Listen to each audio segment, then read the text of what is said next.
मैत्रेयी और याज्ञवल्क्य का एक संवाद है बृहदारण्यक उपनिषद में। बृहदारण्यक उपनिषद एक बड़ा बहुत सबसे बड़ा उपनिषद है 11 उपनिषद में। शतपथ ब्राह्मण का 14वां कांड भी माना जाता है। तो ऐसी कथा आती है कि याज्ञवल्क्य अपने गृहस्थ आश्रम के बाद संन्यास की दीक्षा लेने के लिए तत्पर हो गए। एक बहुत बड़े ऋषि हैं याज्ञवल्क्य, बहुत बड़े ऋषि हैं, महर्षि।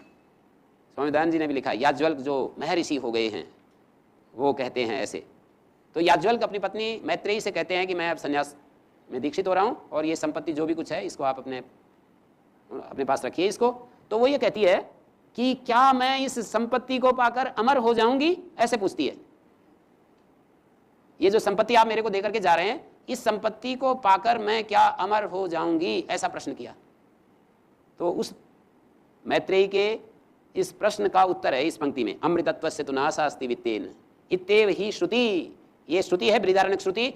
वहां पर याज्ञवल्क्य ने कहा कि देखिए अमृतत्व की आशा मत कीजिए वित्त से, ये तो कभी भी होने वाला नहीं है। अमृतत्व की आशा वित्त से मत कीजिए। यथा अन्येषाम उपकरणवताम जीवितम तथा ते भविष्यति। जैसे साधन संपन्न लोगों का जीवन जैसा होता है तुम्हारा भी हो जाएगा। अमृत की आशा क्यों करती हो? साधन संपन्न लोगों का जीवन कैसा होता है? साधन संपन्न लोगों का जीवन देखो कैसा होता है।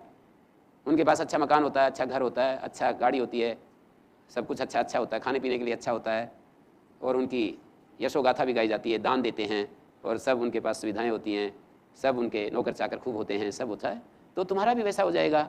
अमृतत्व की आशा पर वित्त से मत कीजिए। धन से अमृतत्व थोड़ी मिलता है, ज्ञान से अमृतत्व मिलता है। हमारे अंदर एक ऐसी ज्ञान की स्थिति आ जाती है कि हम आत्मा का अनुभव करने लगते हैं, शरीर से अलग आत्मा अनुभव होने लगता है, तब अमृतत्व की प्राप्ति होती है। क्योंकि जब तक हम अलग आत्मा का अनुभव नहीं करेंगे, एक क्षण के लिए तो होता है, उससे भी नहीं, ध्रुव स्मृति होनी चाहिए।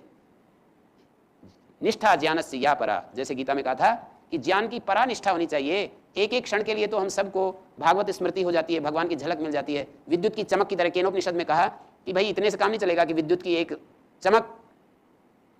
चमक आई और गायब होगी। जैसे आंख, वहां पर 2 उदाहरण दिए कि विद्युत की चमक आई और गायब होगी। आंख को एक बार बंद किया, खोला, फिर बंद किया, तो आंख को एक बार आंख को खोल करके तुरंत बंद कर लिया मान लो, तो आंख को खोला, बंद किया, तो इतनी देर के लिए कुछ दिखाई देगा ना, आगे सामने कुछ हैं बैठे हुए हैं।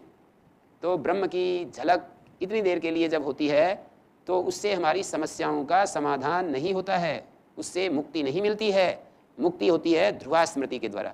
सतत हमारी ये स्मृति रहे, शरीर अलग है और आत्मस्वरूप में मैं अलग हूँ। ये स्मृति जब ध्रुव हो जाती है तो उस ध्रुवा स्मृति का परिणाम ही मुक्ति है।